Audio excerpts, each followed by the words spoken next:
Everyone, it's time for a new video, and today I'm going to be doing my top 20 fantasy books of 2020 video. So yesterday I uploaded my top 15 YA contemporary books of 2020, so I have not read as many YA contemporary books. I'm going to rank them, which was extremely painful. Let's just jump right into it and talk about these books. So number 20, we have Silver in the Wood by Emily Tesh. So this book was really beautiful and really well done. It was a 4-star for me, not because I had any issues with it, but it just wasn't fully for me and like my vibe, but I did love it a lot. It's a novella and it's about these two men, and one of them lives in the woods and he's really feared by like the village and everything, and everyone looks at him really strangely, and there's a male-male romance in this. It's just a really beautiful and magical story that kind of feels like a fairy tale. Number 19, we have An Enchantment of Ravens by Margaret Rogerson. It's about a human girl who is a painter, and she's like one of the best painters in the land. So a lot of fairies come to her to get their portraits painted. And she, at the beginning of the book, ends up painting humanity into like a fae prince's eyes, which is just a big no in the world. And so she is thrown into the like fae world and goes on this big adventure. And, it's a standalone fantasy, and it was definitely super fast-paced and magical and beautiful, and also really like easy to process because, again, I've been struggling a lot with fantasy.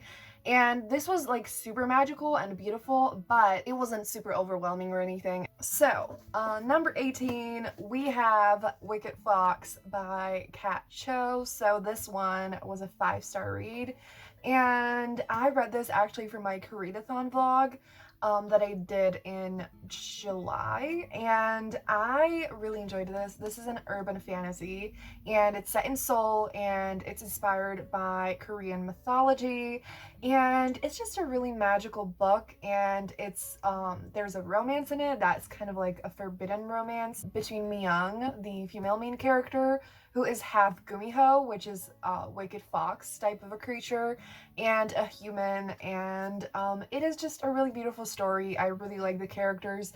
I love the setting. So, number 17, we have We Set the Dark on Fire by Taylor Gay Mejia. So, I actually am kind of confused by the ranking of this, because this was a 4-star, and it was really good, but it should have probably been maybe like instead of Wicked Fox, but it's fine. Anyways, the main character in this book goes to this school where girls basically train to become wives of like just rich men, kind of. And they have two options, which is to either be someone who like manages the household or to raise the guy's children.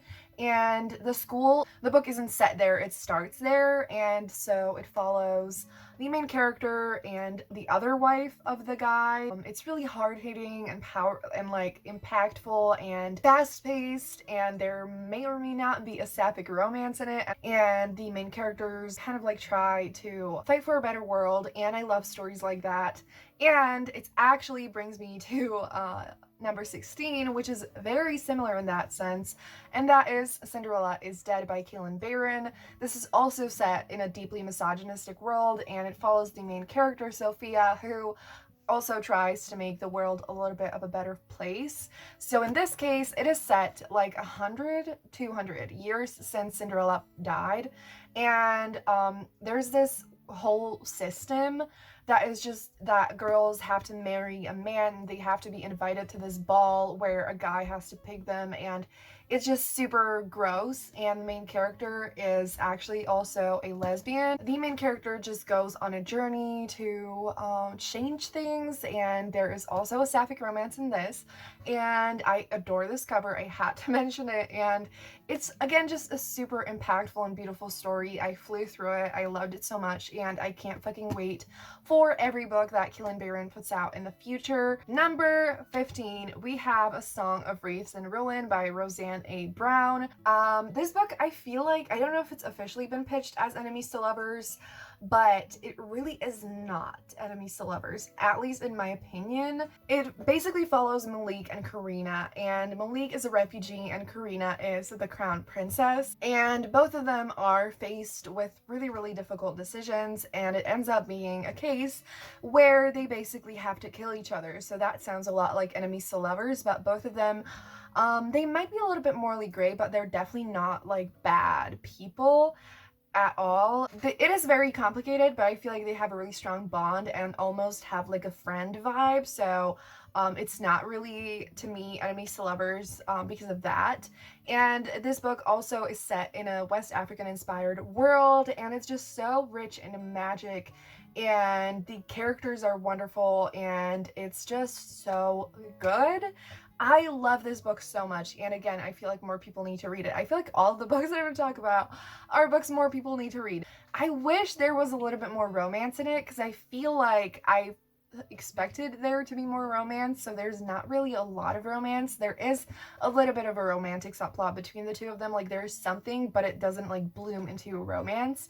But it is an absolutely amazing book. Next book, which is number 14, we have The Kingdom of Bag by Mary Lou. This book is about Nanarl, who is Mozart's sister, and follows her story of her childhood by the side of Mozart. And so it's a story about her, and there's also a magical world that slowly unravels, and this book is just so impactful and important, and I just loved it. It was also so unique. I've never read anything like this, and it's just so beautiful, and you all need to read it. Number 13, we have Raybearer by Jordan Ifueko. I fucking love this book so much. And I just, oh my gosh, again, more people need to read this. It is about Tarasai, who was basically destined to kill this prince who ends up becoming her best friend, and she joins this group of like kind of advisors of people who stand by the side of the king. So it is found family. They literally are like connected through magic, and so there's a male-female friendship, and there's a really awesome romance, and just so many different kinds of like relationships like that. And it also is a lot about Tarasai learning to accept herself and love herself, because she is half demon, and so she kind of has to figure that out. And it's just such a complex and beautiful and incredible story. It's definitely one of the strongest debut novels that I've ever read, and it's just absolutely incredible. So yes.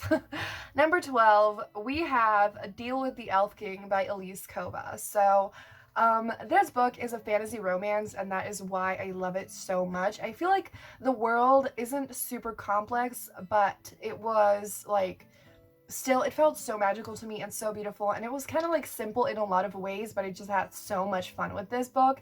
And so it's about this human queen who gets picked by the Elf King, because basically every 100 years or so, the Elf King has to marry a human so that the balance between their worlds stays intact.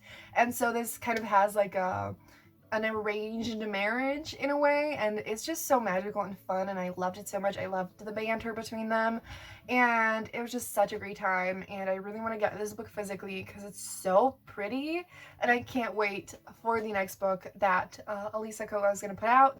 The next book is The Gilded Wolves. So this is number 11, and it's by Roshni Chokshi, and this book is so good. I flew through it. It is basically found family. It's set in Paris. It's a historical fantasy, and it follows a group of outcasts who go on a heist to hunt down this artifact. The squad of characters is really diverse, and I love them so much. There's characters of color and queer characters, and one of the characters is coded as autistic, so obviously it's not really said because it's a historical fantasy, but I just love them so much. This book broke my heart. I'm still not over it. And this is one of the most stunning covers I've ever seen, and I love this book. And I, again, think more people need to read it, because this book gets a lot of bad rep for very stupid reasons I'm not going to get into right now, so please check it out. It is truly amazing. Okay, we are officially moving into the top 10 territory. So, number 10 is Crier's War by Nina Varela, and technically Ironheart by Nina Varela. So I read both of these books this year. It's a duology, and it's basically set in this world where there are people who are called Otome, and they are kind of like created humans. They're not cyborgs, because it's not made with like technology, it's made with like kind of magic, and they rule the world, and humans are oppressed, and it's a romance between Ayla and Crier, and Ayla is human and Crier is an Otome, and she's also a princess, and Ayla basically wants to kill her, and it is amazing. I love it. I feel like I gave the first book 5 stars, maybe 4.5, but I loved the second book so much. I feel like Crier's War on its own would be probably lower on this list, but I loved Ironheart so much. It was just so good, and I loved the romance in it, and it was just such a great story, and it was really like, the second book especially, it was a lot of like an adventure. There was like a journey and stuff, and again, a lot of like plot action things, but I still loved that and enjoyed it so much. I feel like this sounds so stupid, because a lot of people, you know, they obviously go into fantasy being like, I want plot and action and everything, and I'm here just like, I just want magic and romance, you know? Number 9, we have The Midnight Lie by Mary Rutkowski. I got a copy of this book for Christmas, which makes me so fucking happy, and it's so beautiful. But anyways, this book is about Nirim, who is a part of this class that basically they don't have the right to enjoy any luxuries, any colors, anything that's not a necessity, and she runs into this like adventure, and she starts uncovering the lies of the town and everything. Why is everything the way that it is? And there is a sapphic romance in it that I love so fucking much, and I just love the characters, and I had so much fun with this book. I flew through it. Number 8, we have The Sorcery of Thorns by Margaret Rogerson. I actually have a copy of this, but my best friend has it. And this is by the same author who wrote Enchantment of Ravens, and it's her second book, and I loved this one so much more. Oh my gosh. The main character basically grew up in a library, and in this world, books are magical. They kind of have like, they can kind of speak and like do things. And the main character goes on a journey. She meets some absolutely amazing people, and like, oh my fucking god, I love the love interest in this book. There's like a demon side character as well, and the love interest in this book is bisexual, and the representation is just like super casual, and we stan, and I just fucking love this. And it's another standalone fantasy that was just, I flew through it, and Margaret Rogerson does just such a great fucking job at standalone fantasy, and I want a shit ton of more books by her, so yes. Number 7, and this, honestly, the top 7 especially, was fucking impossible, and I'm probably gonna like question this a million like, I don't want to think about it, because it was just so hard, and I just want you to know that these books are all on the same level for me. And including, I feel like, Sorcery of Thorns. These are books that are my now all-time favorite books.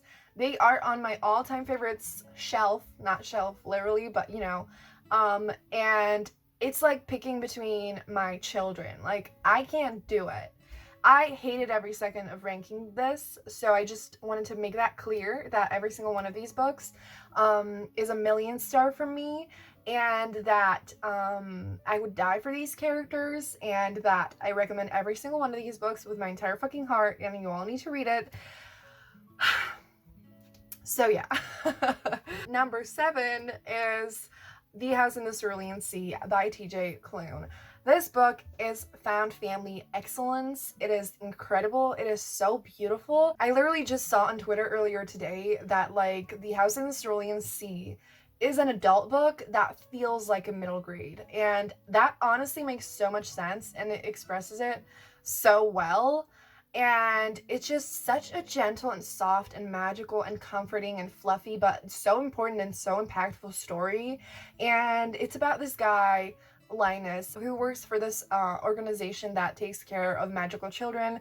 And he's sent on a mission to this house in the Cerulean Sea to make sure that the children there are taken care of. And the children there are actually like super dangerous and they have really intense powers. And there's a male-male romance in this, which is Own Voices, and it's just the found family between all of them is incredible. I highlighted so many things in this book, and it made me cry. It made my heart feel so warm, and it was just so beautiful and so heartwarming and incredible, and I absolutely recommend it to every single one of you. So, yes, and now we're moving on to number 6, which I'm not gonna have an existential crisis. I'm not gonna care about this so much, but oh my god. I'm like, what if I rated this in a shitty way? Like, this is painful. I know that it's fine, like, who cares? But I care. Like, these are my babies. Like, I can't rank them. Oh my god. So, number 6 is The Shadows Between Us by Trisha Levenseller. So I've talked about this book before. I love it so much. It's basically about Alessandra who wants to marry the Shadow King so that she can kill him and become a queen, and the Shadow King has plans of his own, and they have a romance and they kind of become friends, and it grows into more, and it's really romance focused, which is why I fucking loved it, but it is not enemies to lovers, and the characters are not as morally great as it's like pitched and talked about, so don't expect this to be a villain story. They're actually total soft babies deep down, and those are my favorite kinds of characters, which is why I absolutely adore this book, and it was just so quick to read. It's another standalone fantasy. It's stunning. It gave me life. Fuck, like, I wish all these books could be number 1. We're moving into top 5. And, oh my god. So, number 5 is The Forbidden Wish by Jessica Curry. This book I read in March for a video that is coming very soon. So stay tuned for my vlog for this, but I absolutely adored this. It's an Aladdin retelling. It's basically if the genie from Aladdin was a girl, and so it's between her and Aladdin, and it's a forbidden romance, and it's just so fucking magical and beautiful and incredible. I adored the romance in this. It made me cry. I I love this book so much, and I really need to reread it because it feels like I read it 10 years ago, and it's just such a beautiful, incredible story, and this copy is floppy and shiny. You all need to read this. I feel like no one has read this book, and I need more people to read it. My god. Okay, number 4, we have Cemetery Boys by Eden Thomas. Again, all of these are top 1, okay? They're my number 1. Like, this book is about Julian and Yadriel. Yadriel is a trans boy, and he wants to basically summon a ghost to prove to his family that he is a brujo, which is kind of, in simple terms, a male witch.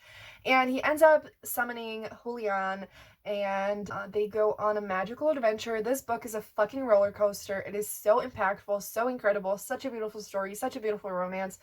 It's a masterpiece, and everyone needs to read this. I need to get a physical copy of this book, and just, oh my fucking god, you all need to read this book. We are moving into the top 3 books.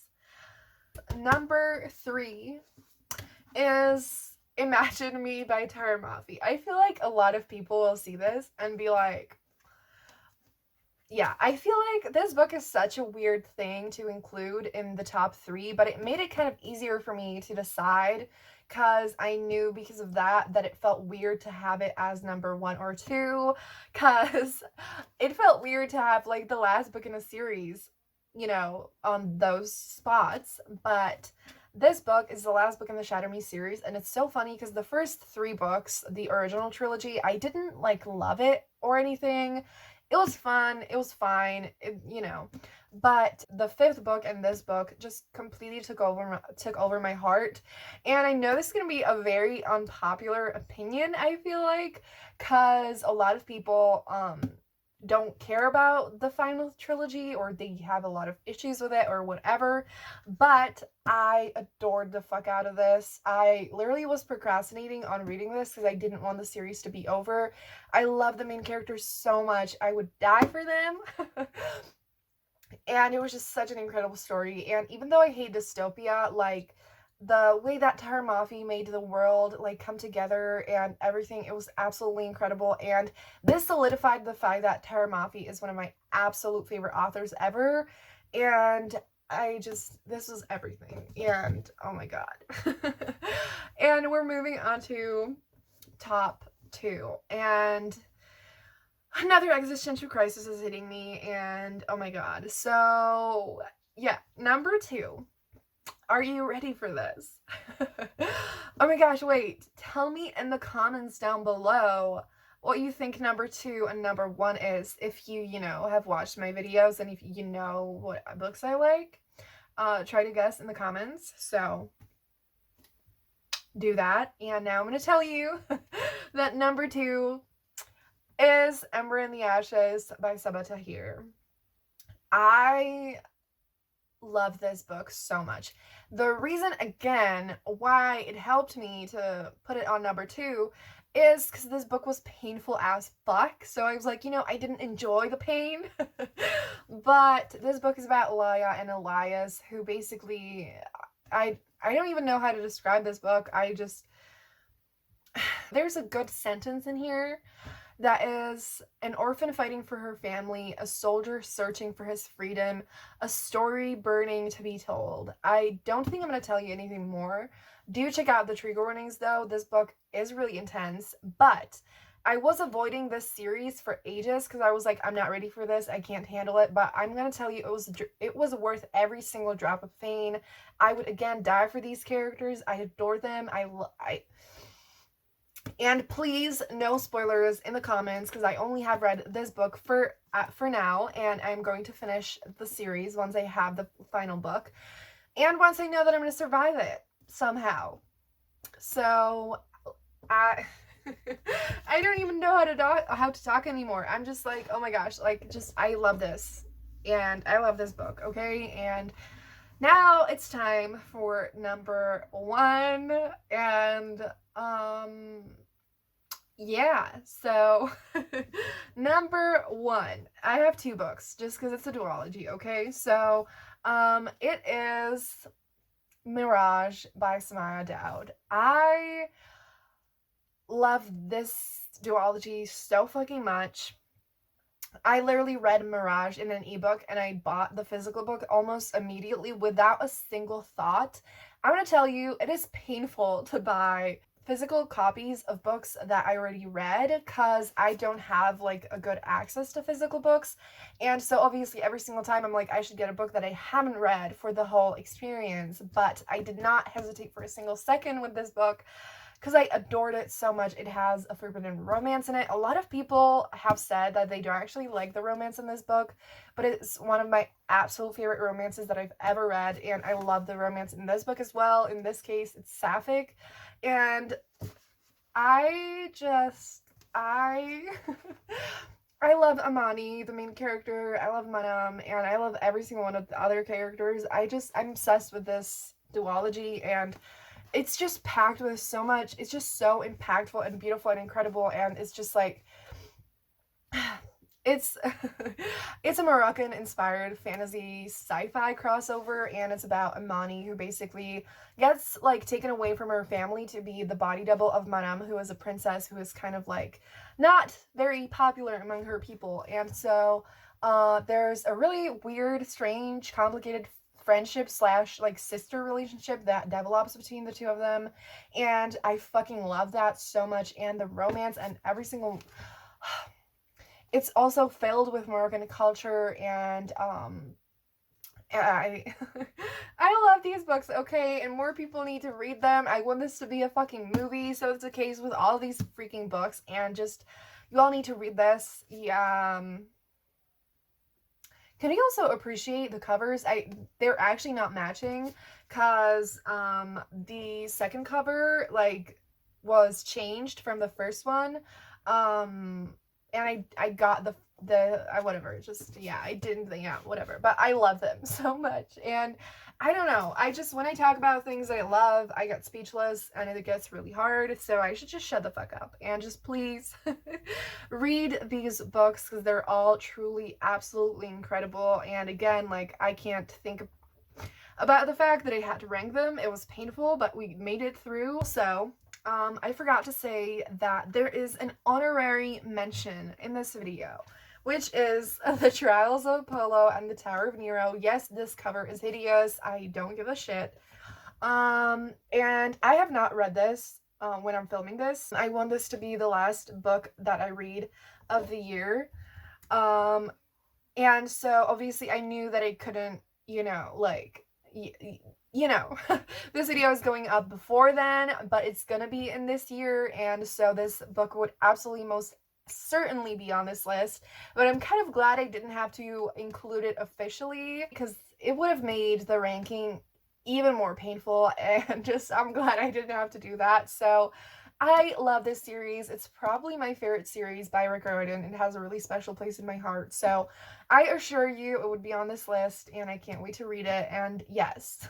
So if you made it this far in the video, leave any kind of magical emojis that you want down below, like a wizard or fairy or anything that you like.